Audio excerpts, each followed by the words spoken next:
What's up, everyone? Thralls Metal here once again. I'm Necrotic Nick. I'm Jammin Jon. And scissor me timbers, it's Shredlord. Yes, it is Shredlord. And we have an album review for you. So what we had on our radar for the week of the 15th of October was the newest offering from Poland's Hate. Rugia.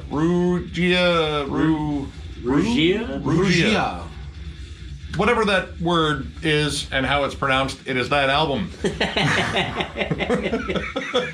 We're not really sure how to say it, but we know we're reviewing the right album because this is the newest one from the band. Band formed in 1991 in Warsaw, Poland. This is their 12th full-length overall, and they only have one continuous member throughout this entire time. Adam Butzko, also known as Adam the First Sinner. Not to be confused with Adam the Second Sinner. No, we don't talk to him. Yeah. The First Sinner's the way to go. Bit of a dick. He's a bit of a blowhard. Like, well, you know, I'm number two. It's like, yeah.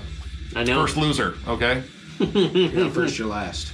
Now, this band started off as more of a straightforward death metal band, more akin to like Polish acts like Decapitated and Vader. But slowly over time, they kind of morphed into more blackened death metal, more akin to Behemoth and Belphegor.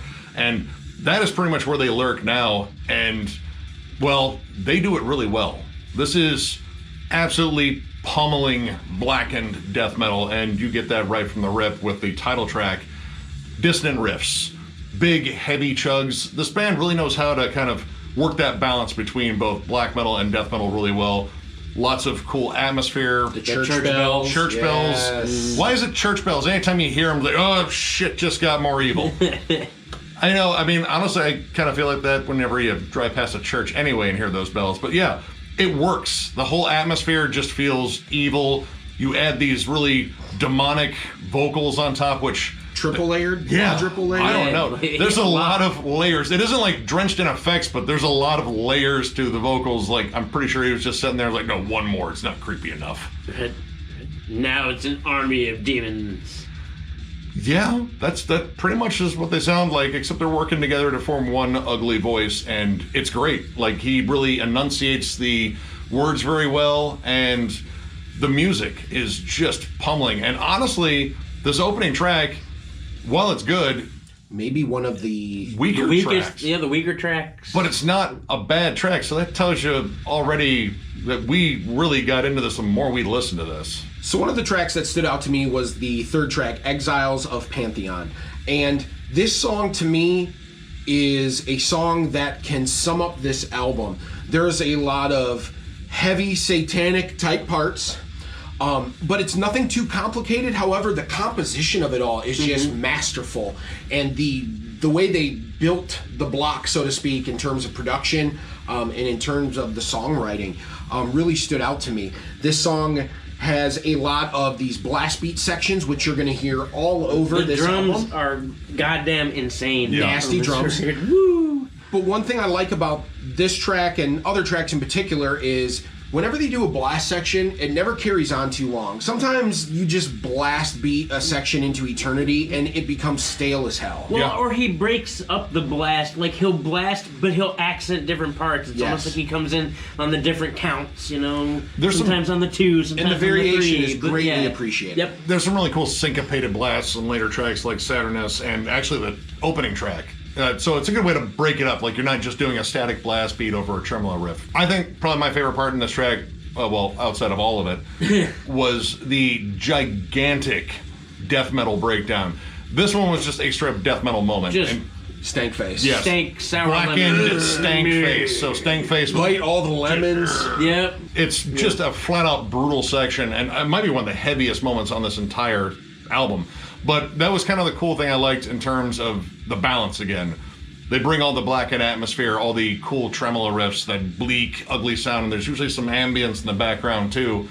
But when they get down to the death metal chops, they make it as heavy as possible, but they deliver a solid hook every time. Now, for me, where this album got truly epic, riffy, and disgusting were the two middle tracks, Saturnus and Awakening the Gods Within. These two songs bring forth some of the biggest riffs on the entire album in terms of just memorable giant hooks. This is where the epic evil comes in, like evil triumphing over good because good is dumb. I learned that someplace, probably in a movie. But I just absolutely love the feel of this. This kind of brings that sort of Nile level of atmosphere. Like you've ascended the top of the big evil mountain and you're looking down at all the good people that you're about to fucking vanquish. But like the punch of Hate Eternal. Oh my god. Flat out just brutal hooky riffs left and right. And honestly, on Waken the Gods Within, it gets a touch thrashy too, and it kind of harks back to that, that's weird. You know, a little bit of that Vader sound in terms of that blend between death and thrash metal. These two songs pretty much are just like the pulsating evil heart of this album for me. And honestly, throughout most of this, they do pretty much this kind of uniform sound that they're really good at. They don't really change around much, but they excel at just creating nasty riffs, great atmosphere, and an overall fucking encompassing, brutal, evil sound. But they do step outside of that every now and then. Tracks like Resurgence is a standout for me because it almost seems like Rivers of Nile and Hate were like in the next room listening to each other jam before they go in the studio. But then it was performed by Black Crown Initiate. Yes. Yeah. Yep. Without the singing. So we had a couple bands involved to make this happen, but regardless, all three have been connected now, and it was cool to hear that little bit of variety because, I mean, at this point, it's the third to last track on the album.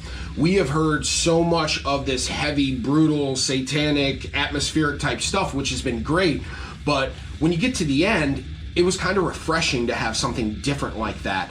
And once again, the way they do it, just a taste, you know? It's not overdone by any means, and it definitely doesn't overshadow anything or any of the heavy parts. But even throwing in some tribal stuff like what? Son of Extinction? Yeah. Dude, Son of Extinction brings home...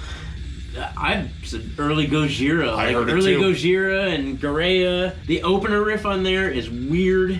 It's got this weird off-time groove to it. It's the most unique hook on the album, I think. Yes. I would say, honestly, it's one of the most melodic tracks in here. Yes. But don't confuse that with like, oh, this is just a pleasant thing to listen to. No. Play it for the entire family. It's not that. This is Hate. It's still brutal, but it has this really cool, unique hook to it, and that sort of off-time, like syncopated breakdown. It's just something very different. Like, this was kind of the point where we thought, you know, this is all right. We get this band's uniform sound, and I don't think there's going to be any surprises. And then there were a couple surprises. Yep. And it actually adds a lot to the listen. It keeps it fresh, and it made me keep wanting to go just to see if there was going to be any more surprises with the last track. What's the name of that one? I hate you. I know. Sacred... Yes? One more time. Hold on. The last track, Sacred... What? Say, a little bit Sacred... louder. I feel like you're mumbling that last part. Sacred... Denip? He said Sacred Diaper. Sacred Diaper. Sacred Jack Napier. Anyway. It's a word. I don't know how to pronounce it. That is clear. That is very clear. Right, and that's as far as I'm going. I like the last track, though, because that last track, to me, is a summation of the entire album. Like, the whole thing is just balls out, so angry. He is beating the ever-loving piss out of the drums. There's no piss left. No. I mean, I think that's blood leaking out at this point. It just drives home the whole, like, fuck y'all attitude of this record. Just vicious. Big galloping blasts and then intermittent, just faster blasts. It's just blast. It's a lot of blasts, and it's super heavy, but honestly, I kind of like that. Like, that's just like the vicious closer instead of going for the big epic one, because, you know, they had plenty of epic on here already. Right, and they could have taken that route, but they didn't. Yeah. Which is cool. And, you know, that's kind of something about the pacing of this album. Like, it has a really cool pace where you are further engaged the more you listen to the tracks, because they offer up some different stuff. And granted, it's a lot of, you know, stuff that they've done before. It's just kind of how it's constructed. This feels tight, focused. Like, and right on, man. Nothing was more than like 5 minutes. Yeah, actually, there wasn't even a 5-minute track on here. Okay.